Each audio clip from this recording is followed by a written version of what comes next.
സിംഹങ്ങളൊക്കെയുള്ള ഗിർനാർ മലയുടെ ഗീർ വനങ്ങളുടെ ഇടയിൽ ഗിർനാറിൽ അപ്നേശ്വർ എന്ന സ്ഥലത്താണ് സിസ്റ്റർ ജീവിച്ചിരുന്നത്. ചെടികളുടെ അടിയിൽ നിന്നുള്ള വേരുകൾ എടുത്ത് അത് ഭക്ഷിച്ചിരുന്ന ഒരു കാലഘട്ടത്തില് നമുക്ക് അവർക്ക് ഭക്ഷണം കൊടുക്കാനായിട്ടൊക്കെ സാധിച്ചത്. അവർക്ക് ഭക്ഷണം ഇല്ലാത്തതിന്റെ ബുദ്ധിമുട്ട് കണ്ടറിഞ്ഞ് അവർക്ക് ഒരു ടിഫിനിൽ ഒരു ഭക്ഷണമായിട്ട് പോവുകയാണ്. ടോയ്ലറ്റിൽ പോകണമെങ്കിൽ രാവിലെ എഴുന്നേറ്റ് പുറമേക്ക് വെള്ളം കൊണ്ട് പോകണം. രാജ്കോട്ട് രൂപത അതിന്റെ സുവർണ ജൂബിലി ആഘോഷിക്കുകയാണ്. ഈ അവസരത്തിൽ രാജ്കോട്ട് രൂപതയുടെ അധ്യക്ഷനായ അഭിവന്ദ്യ മാർ ജോസ് ചിറ്റൂപ്പറമ്പിൽ പിതാവിനോട് രൂപതയുടെ വിശേഷങ്ങളെ കുറിച്ച് നമുക്ക് ചോദിച്ചറിയാം. നമസ്കാരം പിതാവേ. പിതാവേ, ദൈവോന്മുഖമായ രാജ്കോട്ട് രൂപതയുടെ കഴിഞ്ഞ 50 വർഷത്തെ പ്രയാണത്തെ പിതാവ് എങ്ങനെയാണ് വിലയിരുത്തുന്നത്? രാജ്കോട്ട് രൂപത സ്ഥാപിതമായത് 1977 1972 മുതൽ CMI വൈദികർ ഇവിടെ വരികയും അവരുടെ പ്രവർത്തനങ്ങൾ ആരംഭിച്ച് ഒരു രൂപതയ്ക്ക് തുടക്കം കുറിക്കുവാനുള്ള പ്രയത്നങ്ങൾ തുടങ്ങി. 1977 പരിശുദ്ധ പിതാവ് പോൾ ആറാമൻ പിതാവിന്റെ കൽപ്പന പ്രകാരമാണ് ഈ രൂപത സ്ഥാപിതമാകുന്നത്. അഭിവന്യ ജോണസ് തലിയൻ CMI പിതാവാണ് ഇതിന്റെ ആദ്യത്തെ ബിഷപ്പായി വരികയും 4.5 വർഷത്തോളം ഈ രൂപതയെ നയിച്ച ശേഷം ഹൃദയാഘാതം മുതൽ മരിക്കുവാൻ ഇടയാകുകയും ചെയ്തു. അതിനുശേഷം 1983 മുതൽ 27 വർഷക്കാലം ഈ രൂപതയെ നയിച്ചത് അഭിവന്യ ഗ്രിഗറി കരോട്ടെംബ്രേൽ CMI പിതാവാണ്. പിതാവിന്റെ കാലത്ത് ഈ രൂപത വളരെയധികം വളർന്ന് പന്തലിക്കുവാൻ ഇടയായി. 2010 പിതാവ് വിരമിച്ചപ്പോൾ ആ സ്ഥാനത്തേക്ക് ഞാൻ നിയമിതനാവുകയും അന്ന് മുതൽ കഴിഞ്ഞ 16 വർഷം ഈ രൂപതയെ നയിക്കുവാനായിട്ട് ദൈവം എന്നെ നിയോഗിക്കുകയും ചെയ്തു. ഈ കഴിഞ്ഞ വർഷക്കാലത്തെ പറ്റി ചിന്തിക്കുമ്പോൾ അത് ഏറ്റവും ദൈവാനുഗ്രഹം നിറഞ്ഞ വർഷങ്ങളായിരുന്നു. ജൂബിലിയുടെ അവസരത്തിൽ ദൈവത്തിന് എല്ലാവിധ അനുഗ്രഹങ്ങളും നൽകിയതിന് നന്ദി പറയുകയും തുടർന്നും ദൈവാനുഗ്രഹം ഉണ്ടാകണമെന്ന് അപേക്ഷിക്കുകയും ചെയ്തു. ഈ രൂപതയ്ക്ക് വേണ്ടി കഠിനാധ്വാനം ചെയ്ത 2 പിതാക്കന്മാരെയും അതുപോലെ ഇവിടെ ജോലി ചെയ്ത് മൺമറഞ്ഞു പോയ അച്ഛന്മാരെയും സിസ്റ്റേഴ്സിനെയും അതുപോലെ ഇപ്പോൾ ഇവിടെ ജോലി ചെയ്തുകൊണ്ടിരിക്കുന്ന എല്ലാ വൈദികരെയും സന്യസ്തരെയും നന്ദിയോടെ സ്മരിക്കുകയും അവർക്ക് രൂപതയുടെ പേരിൽ പ്രത്യേകമായി നന്ദി പറയുകയും ചെയ്യുകയാണ് ഈ അവസരം. പിതാവെ, രൂപത 50 വർഷം പിന്നിടുമ്പോൾ ഈ രൂപതയിൽ എത്ര രൂപതാ വൈദികരുണ്ട്? അവരുടെ സേവനങ്ങളെ കുറിച്ച് ഒന്ന് വിവരിക്കാമോ? രൂപത മുന്നോട്ട് പോകുമ്പോൾ തീർച്ചയായിട്ടും രൂപതാ വൈദികരാണ് അത് ഏറ്റെടുത്ത് മുന്നോട്ട് കൊണ്ടുപോകേണ്ടത് എന്ന് നമുക്കറിയാം. ഇപ്പോൾ ഈ രൂപതയിൽ 41 വൈദികരായി സേവനമനുഷ്ഠിക്കുന്നുണ്ട്. 41 പേർ പട്ടമേറ്റു രൂപത തുടങ്ങിയപ്പോൾ തന്നെ. ഈ രൂപതയുടെ ആരംഭകാലത്തിൽ CMIകളായിരുന്നെങ്കിലും പിന്നീട് ഈ രൂപതയെ നയിച്ചുകൊണ്ടിരിക്കുന്നത് ഇപ്പോൾ രൂപതാ വൈദികരാണ്. ജോജി തേങ്ങാത്തറ അച്ഛനാണ് ആദ്യത്തെ വൈദികനായിട്ട് ഇപ്പോൾ ഇവിടെ ഉള്ളത്, സീനിയർ മോസ്റ്റ് ആയിട്ടുള്ളത്. കഴിഞ്ഞ 6 കൊല്ലം ജോയിച്ചൻ പറഞ്ഞാട്ടച്ഛനായിരുന്നു രൂപതയുടെ വികാരി ജനറലായിട്ട്, ഇടവക വൈദികനായിരുന്നു. ഇപ്പോൾ ബെന്നി മൂഞ്ഞേലി അച്ഛനാണ് രൂപതയുടെ വികാരി ജനറലായിട്ട് രൂപതയെ നയിച്ചുകൊണ്ടിരിക്കുന്നത്. ഇപ്പോൾ രൂപതയുടെ എല്ലാ കാര്യങ്ങളും തന്നെ മിക്കവാറും എല്ലാ സ്ഥാപനങ്ങളും തന്നെ ഇടവക വൈദികരാണ് നടത്തിക്കൊണ്ടു പോകുന്നത്. അവർ വളരെ കാര്യമായിട്ട് ഇതിന്റെ വളർച്ചയ്ക്ക് വേണ്ടി പരിശ്രമിക്കുന്നുണ്ട്. ഈ രൂപതയെ നല്ല രീതിയിൽ മുന്നോട്ട് കൊണ്ടുപോകാൻ ഇന്ന് അവരുടെ അധ്വാനമാണ് അതിന്റെ പുറകിൽ ഉള്ളത്. പിതാവെ, അങ്ങ് തന്നെ ഈ ഒരു കുഗ്രാമമായിരുന്ന നാനി കട്ടേച്ചിയിലെ ഒരു ആദ്യകാല മിഷണറി ആയിരുന്നു. അവിടുത്തെ അനുഭവങ്ങളെ കുറിച്ച് ഒന്ന് പങ്കുവെക്കാമോ? ഞാൻ ഈ രൂപതയില് ഒരു ഷമ്മാശനായിട്ട് 1979 വരുവാനിടയായി. അതിനുശേഷം 1985 പട്ടമേറ്റ കാലം മുതൽ ഞാൻ ഈ രൂപതയിലാണ് ജോലി ചെയ്തത്. ഞാനിക്കട്ടേച്ചി ഞാൻ പട്ടമേറ്റ് ഒരു 3 മാസം ഒരു ഇടവകയിൽ ജോലി ചെയ്തതിന് ശേഷം പിതാവ് എന്നോട് ഒരു പുതിയ സ്ഥാപനം തുടങ്ങുവാനായിട്ട് ഞാനിക്കട്ടേച്ചി എന്നുള്ള ഒരു ഗ്രാമത്തിലേക്ക് പോകാമോ എന്ന് ചോദിച്ചപ്പോൾ ഞാൻ വളരെ സന്തോഷത്തോടെ അത് ഏറ്റെടുക്കുകയും അതിനുശേഷം അവിടെ ചെന്ന് അവിടെ യാതൊന്നുമില്ലാത്ത ഒരു സ്ഥലത്ത് ഒരു മണ്ണ് വീട്ടില് ആ, അത് വാടകയ്ക്ക് എടുത്ത് അവിടെ താമസിച്ച് അങ്ങനെയാണ് ഒരു സ്ഥാപനം തുടങ്ങുന്നത്. അവിടെ ഒരു പ്രാഥമിക ആവശ്യങ്ങൾക്കുള്ളതൊന്നും ഇല്ലായിരുന്നു. പ്രത്യേകിച്ച് ഒന്ന് ടോയ്ലറ്റിൽ പോകണമെങ്കിൽ രാവിലെ എഴുന്നേറ്റ് പുറമേക്ക് വെള്ളം കൊണ്ട് പോകണം. അങ്ങനത്തെയൊക്കെ ഒരു സിറ്റുവേഷനിൽ 1.5 കൊല്ലം താമസിച്ചതിന് ശേഷമാണ് ഒരു കെട്ടിടം പണിത് അവിടെ ആദ്യമേ ഒരു സ്ഥാപനം നമ്മളുടേതായിട്ട് ആ ഗ്രാമത്തിൽ തുടങ്ങുന്നത്. ഏറ്റവും ആദിവാസികൾ ജീവിക്കുന്ന ഒരു സ്ഥലമായിരുന്നു.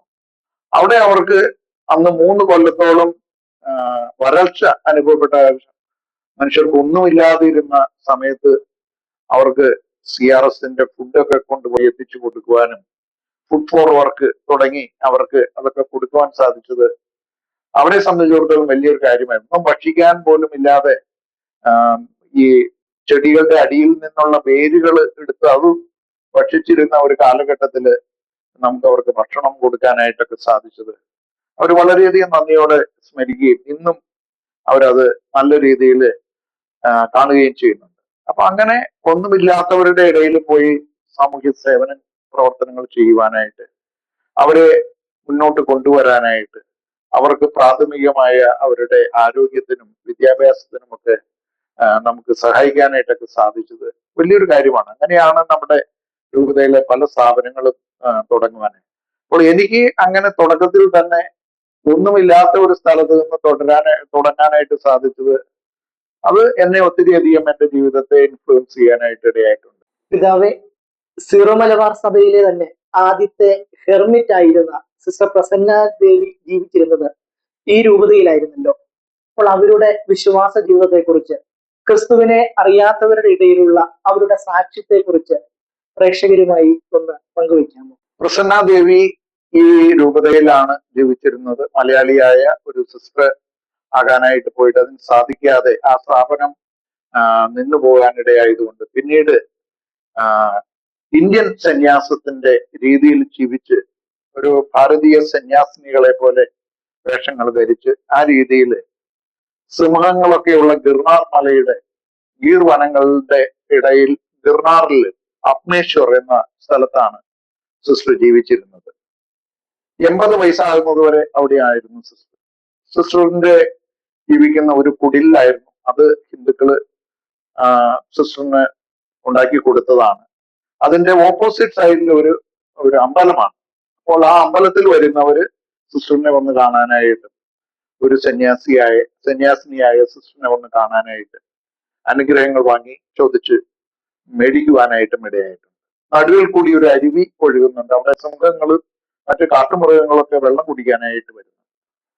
ഈ മലയില്, ഈ വനത്തില് ഒരു പെൺകുട്ടി, സിസ്റ്റർ ഏകദേശം 40 വയസ്സാകുമ്പോഴാണ് അവിടെ വരുന്നത്. 40 വർഷത്തിലധികം അവിടെ ജീവിച്ചു. ഒറ്റയ്ക്ക് ഈ മൃഗങ്ങളുള്ളവിടത്തൊക്കെ ജീവിച്ചത് അവരെ സംബന്ധിച്ചിടത്തോളം, എല്ലാവരെയും സംബന്ധിച്ചിടത്തോളം ഒരു അത്ഭുതം തന്നെയാണ്. അപ്പോൾ സിസ്റ്ററിനോട് ചോദിക്കുമ്പോൾ സിസ്റ്റർ പറയണേ, ദൈവമാണ് എന്നെ സംരക്ഷിക്കുന്നത്. നമ്മള് ദൈവത്തിൽ ആശ്രയിക്കുമ്പോഴെല്ലാം സാധ്യമാണ് എന്നുള്ളതാണ്. അവിടെ വരുന്നവരോട് നേരിട്ട് യേശുവിനെ പറ്റി പറയുവാനായിട്ട് സിസ്റ്ററിന് സാധിച്ചു. അങ്ങനെ ഒരു ക്രിസ്ത്യൻ സന്യാസിനി ഹൈന്ദവ രീതിയിൽ ജീവിച്ച് ദൈവത്തെ പ്രഘോഷിക്കുന്ന ഒരു അതിനാണ് കാരണമായത്. സിസ്റ്ററാണ് നമ്മുടെ സീറോ മലബാർ സഭയിൽ അംഗീകൃതമായിട്ടുള്ള ആദ്യത്തെയും ഏക ഹെർമിറ്റായിട്ട് അംഗീകരിക്കപ്പെട്ടിട്ടുള്ളത് എന്നുള്ളതാണ് ഞാൻ മനസ്സിലാക്കുന്നത്. സിസ്റ്റർ ഇപ്പോൾ നമ്മുടെ ഇടയിൽ നിന്നും വേർപിരിഞ്ഞു പോയെങ്കിലും ഇപ്പോഴും സിസ്റ്ററിന്റെ ഓർമ്മകൾ മനുഷ്യരുടെ ഇടയിൽ ഇപ്പോഴും ഉണ്ട്. അവരിപ്പോഴും സിസ്റ്ററിനെ ഒരു ദേവിയായിട്ട് തന്നെയായിട്ടാണ്, പ്രസന്ന ദേവി എന്ന് അവർ തന്നെ ഇട്ട പേരാണ്. അങ്ങനെ മറ്റുള്ളവർ കൊടുത്ത ഒരു പേരിലാണ് സിസ്റ്റർ അറിയപ്പെടുന്നത്. പ്രസന്ന ദേവി ഇന്നും എല്ലാവർക്കും ഒരു ഹരമായിട്ടുള്ള ഒരു ജീവിതമാണ്. പിതാവേ, അങ്ങയുടെ കുടുംബ പശ്ചാത്തലത്തെ കുറിച്ച് ഒന്ന് വിവരിക്കാമോ? എൻ്റെ ചുറ്റുപറമ്പിൽ കുടുംബത്തിലാണ് ഞാൻ ജനിച്ചത്. എൻ്റെ അപ്പൻ്റെ പേര് ചെറിയാൻ, അമ്മ മറിയം. ഞങ്ങള് 9 മക്കളാണ്. ഞാൻ മൂന്നാമത്തെ ആളാണ്. എനിക്ക് മുകളിൽ മൂത്തതായിട്ട് എൻ്റെ ഏറ്റവും മൂത്തത് ചേച്ചിയും അതിനുശേഷം ചേട്ടനും, അത് കഴിഞ്ഞിട്ടാണ് ഞാൻ. എന്നെ താഴെ ഒരു അനിയനും വേറെ 5 പെങ്ങന്മാരും കൂടി, ഞങ്ങൾ 9 പേരിൽ 6 പെണ്ണുങ്ങളും 3 ആണുങ്ങളുമാണ്. അപ്പോൾ അവരൊക്കെ ഇന്നും നല്ല രീതിയിൽ, എൻ്റെ ചേട്ടൻ മരിച്ചു, മാതാപിതാക്കളും മരിച്ചു, ബാക്കി എല്ലാവരും ഉണ്ട്. അവരൊക്കെ സന്തോഷമായിട്ട് നല്ല രീതിയിൽ കുടുംബജീവിതം നയിക്കുന്നു. അവരുടെ സ്നേഹവും അതൊക്കെ ഇന്നും കിട്ടുന്നത് തീർച്ചയായിട്ടും അതും എന്നെ സന്തോഷവാനാക്കാനായിട്ട് ഇടയായിട്ടുണ്ട്. കുടുംബത്തിൻ്റെ ഒരു സ്നേഹവും അവരുടെ കരുതലുകളും പ്രത്യേകിച്ച് നമുക്ക് നമ്മുടെ വളർച്ചയിൽ വളരെയധികം അത് നമുക്ക് വളർച്ചയ്ക്ക് ഇടയാകുന്നതാണ്. അങ്ങനെ മാതാപിതാക്കളുടെ മാതൃക കണ്ടാണ് ഞാൻ പലപ്പോഴും, എൻ്റെ അമ്മ വളരെ സോഷ്യബിൾ ആയിട്ടുള്ള ഒരാളായിരുന്നു. എൻ്റെ അപ്പൻ ബിസിനസ്സായിരുന്നു. പക്ഷെ അപ്പൻ എല്ലാ ദിവസവും രാവിലെ പള്ളിയിൽ പോകുമ്പോൾ കുഞ്ഞായിരിക്കുന്ന എന്നെയും കൂടി കൈ പിടിച്ചുകൊണ്ട് പോകുന്നതൊക്കെ എൻ്റെ ഓർമ്മയിലുണ്ട്. അപ്പോൾ അങ്ങനെ തുടക്ക കാലഘട്ടങ്ങളിൽ എപ്പോഴും എൻ്റെ മാതാപിതാക്കൾ എന്നെ വളരെയധികം ഇൻഫ്ലുവൻസ് ചെയ്തിട്ടുണ്ട്. എൻ്റെ വീട്ടിൽ ജോലിക്കാർ വരുമ്പോൾ എൻ്റെ അപ്പൻ എപ്പോഴും ജോലിക്കാരെ കൂടെ ഇരുത്തി ഭക്ഷണം കൊടുക്കുമായിരുന്നു. അപ്പോൾ അതെന്നെ ഇൻഫ്ലുവൻസ് ചെയ്തിട്ടുണ്ട്. അതിനുശേഷം അപ്പൻ പറയുമായിരുന്നു, അവരുടെ വിയർപ്പിൻ്റെ ഫലമാണ് നമ്മൾ അനുഭവിക്കുന്നത്. അപ്പോൾ ജോലിക്കാരോട് എപ്പോഴും ഒരു സ്നേഹം വേണം, പാവപ്പെട്ടവരോട് നമ്മൾ കരുതൽ വേണം. അത് വലിയൊരു, എൻ്റെ അമ്മയായാലും മറ്റുള്ളവരൊക്കെ വരുമ്പോൾ അവർക്ക് എന്തെങ്കിലും ഭക്ഷണമായാലും എന്തെങ്കിലും കൊടുത്തൊക്കെ വിടുന്നത്. അപ്പം അങ്ങനെ കുടുംബത്തിൻ്റെ പശ്ചാത്തലത്തിൽ മാതാപിതാക്കളുടെ ലൈഫ് എന്നെ വളരെയധികം, എൻ്റെ അപ്പൻ്റെയും അമ്മയുടെയും ജീവിതം എന്നെ വളരെയധികം ഇൻഫ്ലുവൻസ് ചെയ്തിട്ടുണ്ട്. പിന്നെ കുടുംബത്തിൻ്റെ പശ്ചാത്തലത്തിൽ നിന്നാണല്ലോ കൊവേന്തയിൽ കളിച്ച് വളരാനായിട്ടും അവിടെ ഒരു വാട്ടർ ബോയ് ആവാനും, ഇതൊക്കെ എൻ്റെ ആരംഭ കാലഘട്ടത്തിൽ എന്നെ ഒത്തിരിയധികം എൻ്റെ ജീവിതം, ഭാവി ജീവിതത്തിന് നല്ലൊരു തുടക്കം കുറിക്കാനായിട്ട് ഇടയായിട്ടുണ്ട്. പിതാവെ, അങ്ങ് തന്നെ സാമൂഹ്യ സേവന ശുശ്രൂഷയിലൂടെയാണ് പിതാവിൻ്റെ പൗരോഹിത്യ ജീവിതം ഇവിടെ ആരംഭിക്കുന്നത്. അപ്പോൾ രൂപതയുടെ സാമൂഹ്യ സേവന പ്രവർത്തനങ്ങളെ കുറിച്ച് ഒന്ന് വിവരിക്കാമോ? ഞാൻ 14 കൊല്ലം രൂപതയുടെ തന്നെ സോഷ്യൽ വർക്ക് ഡിപ്പാർട്ട്മെൻറ്റിൻ്റെ ഡയറക്ടറായിട്ട് ജോലി ചെയ്തിട്ടുണ്ട് എൻ്റെ തുടക്കം മുതൽ. അതിനു മുമ്പ് വേറെ രീതിയിലും സാമൂഹ്യ സേവനങ്ങൾ ചെയ്തിട്ടുണ്ട്. ഈ രൂപത വളരെയധികം അറിയപ്പെടുന്നത് ഒരു സാമൂഹ്യ സേവന രംഗത്തെ ശുശ്രൂഷകൾ വഴി വളരെയധികം അറിയപ്പെടുവാനും ഗവൺമെൻറ് മറ്റുള്ളവരും വളരെയധികം ഇതിനെ അഭിനന്ദിക്കുവാനും ഇടയായിട്ടുണ്ട്. ഈ രൂപതയിൽ കുട്ടികളുടെ സാധാരണ വളർച്ചയ്ക്കായിട്ടുള്ള വിദ്യാഭ്യാസം വില്ലേജ് തലങ്ങളിൽ, അതുകൂടാതെ സ്ത്രീകളുടെ ശാക്തീകരണത്തിനുള്ള സെൽഫ് ഹെൽപ്പ് ഗ്രൂപ്പ്സ്, അപംഗരായിട്ടുള്ളവരെ അവരെ ശുശ്രൂഷിക്കുന്ന രീതിയിലുള്ള കാര്യങ്ങൾ, വൃദ്ധരായിട്ടുള്ള ജനങ്ങൾക്ക് വേണ്ടിയിട്ടുള്ളത്, കുട്ടികൾ യുവാക്കൾക്ക് വിദ്യാഭ്യാസം കൊടുത്ത് ടെക്നിക്കൽ എഡ്യൂക്കേഷൻ കൊടുത്ത് അവരെ ജോലിയിൽ പ്രവേശിപ്പിക്കും. അങ്ങനെ എല്ലാ തലത്തിലും നമ്മൾ ശുശ്രൂഷ ചെയ്യുവാനായിട്ട് ഇടയായിട്ടുണ്ട്. ഗവൺമെൻറ്റിൻ്റെ പ്രോജക്ട്സ് അതുപോലെ മറ്റുള്ള പ്രോജക്ട്സും എല്ലാം വഴിയാണ് നമുക്കിത് ചെയ്യുവാൻ സാധിച്ചിട്ടുള്ളത്. പ്രത്യേകിച്ച് ഇതിനകത്ത് അറിയപ്പെടുന്ന സ്ഥാപനങ്ങളാണ് കച്ച് വികാസ് ട്രസ്റ്റ്. ആ സ്ഥാപനം വഴി വളരെയധികം സേവനം ചെയ്യും. ഗവൺമെൻറ്റിൻ്റെ ഒത്തിരി അവാർഡുകളൊക്കെ ലഭിക്കാനായിട്ട് ഇടയായിട്ടുണ്ട്. നമ്മൾ പ്രത്യേകിച്ച് മോർബിയിൽ ഡാം പൊട്ടി ഒത്തിരി നാശനഷ്ടങ്ങൾ ഉണ്ടായപ്പോൾ അതിൻ്റെ മുൻപന്തിയിൽ നിന്ന് പ്രവർത്തിക്കുവാനിടയായി. ഗുജറാത്ത് എർത്ത്ക്വേക്ക് 2001 ഉണ്ടായപ്പോൾ വളരെയധികം നാശനഷ്ടങ്ങൾ വന്ന് കച്ച് ജില്ല മുഴുവനും നശിച്ചു പോയപ്പോൾ അനേകായിരം വീടുകൾ പണിത് കൊടുക്കാൻ, അവരെ ശുശ്രൂഷിക്കുവാനായിട്ട്, അവരുടെ ഉന്നമനത്തിന് വേണ്ടി ജോലി ചെയ്യാനായിട്ട് നമുക്ക് സാധിച്ചിട്ടുണ്ട്. അങ്ങനെ എല്ലാ തലത്തിലും എപ്പോഴേ മനുഷ്യന് എന്തെങ്കിലും അപകടങ്ങളോ അല്ലെങ്കിൽ എന്തെങ്കിലും ആവശ്യമുള്ളപ്പോഴോ അത് കണ്ടറിഞ്ഞ് ശുശ്രൂഷിക്കുവാനായിട്ട് നമുക്ക്, എർത്ത്വേക്കിൻ്റെ സമയത്ത് ഭൂമികുലുക്കം സംഭവിച്ച് ഒത്തിരിയധികം നമ്മൾ സേവനം ചെയ്തത് ഗവൺമെൻറ്റും അതുപോലെ തന്നെ ജനങ്ങളും ഇന്നും ഓർക്കുകയും അവരുടെ വളർച്ചയ്ക്ക് നമുക്ക് വളരെയധികം സേവനം ചെയ്യുവാനായിട്ട് ഇടയായിട്ടുണ്ട്. നവജീവൻ ട്രസ്റ്റ് ഉള്ള സോഷ്യൽ വർക്ക് ഡിപ്പാർട്ട്മെൻറ്റ് വഴി കച്ച് വികാസ് ട്രസ്റ്റ് എന്നുള്ള കച്ചിലെ അവിടെ കൂടുതലായിട്ടും എല്ലാ തരത്തിലുള്ള ഡിസേബിൾഡ് ആയിട്ടുള്ള ആളുകൾക്കും മാനസികമായിട്ടും അതുപോലെ കാഴ്ചയ്ക്ക് കുറവുള്ളവർ, അംഗവൈകല്യമുള്ളവർ, ഇവർക്കൊക്കെ വേണ്ടിയിട്ടുള്ള ഒരു സ്ഥാപനമാണത്. അങ്ങനെ 100-ലധികം പേർ അവിടെ തന്നെ കുട്ടികൾ അവിടെ താമസിച്ച് പഠിക്കാനായിട്ടുള്ള ഇൻ്റഗ്രേറ്റഡ് എഡ്യൂക്കേഷൻ, അങ്ങനെ എല്ലാ തലത്തിലും അവരെ വളർത്തിക്കൊണ്ടുവന്ന് അവരെ മുഖ്യധാരയിലേക്ക്, മെയിൻ സ്ട്രീമിലേക്ക് കൊണ്ടുവരാനായിട്ട് നമ്മുടെ സോഷ്യൽ വർക്ക് സ്ഥാപനങ്ങൾക്ക് സാധിച്ചിട്ടുണ്ട്.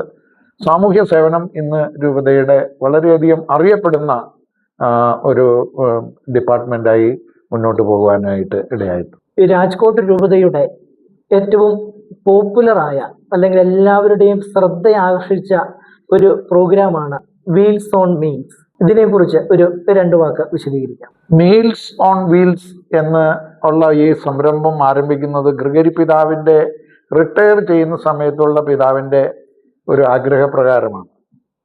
അതായത് ഈ സ്ലമ്മിലൊക്കെ ഇവിടെ ജീവിക്കുന്ന ആളുകളെ നോക്കാനായിട്ട് ആർക്ക് ഇല്ലാത്ത, ഒറ്റയ്ക്ക് താമസിക്കുന്നവർ, അവർക്ക് ഭക്ഷണം ഇല്ലാത്തതിൻ്റെ ബുദ്ധിമുട്ട് കണ്ടറിഞ്ഞ് അവർക്ക് ഒരു ടിഫിനിൽ ഒരു ഭക്ഷണമായിട്ട് പോവുകയാണ്. ആ ടിഫിനിൽ അവർക്ക് ഭക്ഷിക്കാനായിട്ടുള്ള എല്ലാ കാര്യങ്ങളും വെച്ചിട്ട് അവർക്ക് കൊണ്ടുപോയി ടിഫിൻ കൊടുക്കുകയാണ്. ആ ടിഫിൻ പിറ്റേ ദിവസം നമ്മൾ വേറൊരു ടിഫിൻ കൊടുത്തിട്ട് പഴയ ടിഫിൻ തിരിച്ചു വാങ്ങും. അങ്ങനെ എല്ലാ ദിവസവും അവർക്ക് ഒരു നേരത്തെ ഭക്ഷണമാണ് നമ്മൾ കൊണ്ടുപോയി കൊടുക്കുന്നത്. ഏകദേശം 50 രൂപയാണ് അതിന് നമ്മൾ ഏകദേശം വില നമ്മളുടെ ഇതനുസരിച്ച്. പക്ഷെ അതിൽ കൂടുതൽ അങ്ങനെ നമ്മൾ 100 ആളുകൾക്ക് ദിവസവും ഇവിടെ നിന്ന് ഭക്ഷണം ടിഫിൻ കൊണ്ടുപോകും. തലേ ദിവസത്തെ ടിഫിൻ നമ്മൾ തിരിച്ചു കൊണ്ടുവരും. അങ്ങനെ അപ്പോൾ അത് ഒത്തിരി പേരുടെ സഹായം നമുക്ക് ലഭിക്കുന്നുണ്ട്. ആ സഹായം കൊണ്ടാണ് നമ്മൾ ആ പ്രോഗ്രാം മുന്നോട്ട് പോകുന്നത്.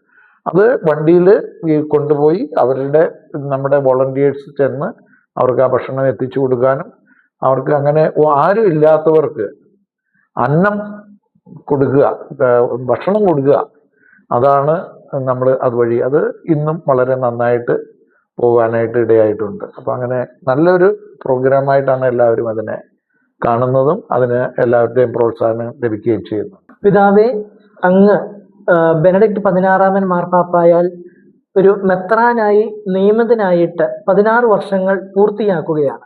ഈ അവസരത്തിൽ ഒരു മെത്രാൻ എന്ന നിലയിൽ, രൂപതയുടെ അധ്യക്ഷൻ എന്ന നിലയിൽ അങ്ങയുടെ അനുഭവങ്ങളെ കുറിച്ച് ഒന്ന് വിവരിക്കാമോ? 2010 എന്നെ ബിഷപ്പായിട്ട് നിയമിക്കുന്നത്. 16 വർഷം പൂർത്തിയാക്കുമ്പോൾ തികഞ്ഞ സന്തോഷത്തോടു കൂടിയാണ് ഞാൻ ഇപ്പോൾ ജീവിക്കുന്നത്. എനിക്ക് ദൈവാനുഗ്രഹം കൊണ്ട് വലിയ ബുദ്ധിമുട്ടുകളൊന്നും വരാനായിട്ട് ഇടയായില്ല. ഗ്രിഗറി പിതാവും ജോനാസ് പിതാവും ഒക്കെ തുടങ്ങി വച്ചത് അത് തുടർന്നുകൊണ്ട് പോവുകയാണ് ഞാൻ ചെയ്യുന്നത്. ഒത്തിരി പേരുടെ എല്ലാവരുടെയും സഹായ സഹകരണങ്ങൾ ഉള്ളത് കൊണ്ട് രൂപതയെ മുന്നോട്ട് നയിക്കുവാനായിട്ട് എനിക്ക് സാധിക്കുന്നുണ്ട്. ഇതിന് കാരണം ഈ രൂപതയിൽ ഒരു പ്രത്യേക അന്തരീക്ഷമുണ്ട്. ഇവിടെയുള്ള അച്ഛന്മാരും സന്യസ്തരുമായിട്ട് വളരെയധികം സ്നേഹത്തോടു കൂടിയാണ് നീങ്ങുന്നത്.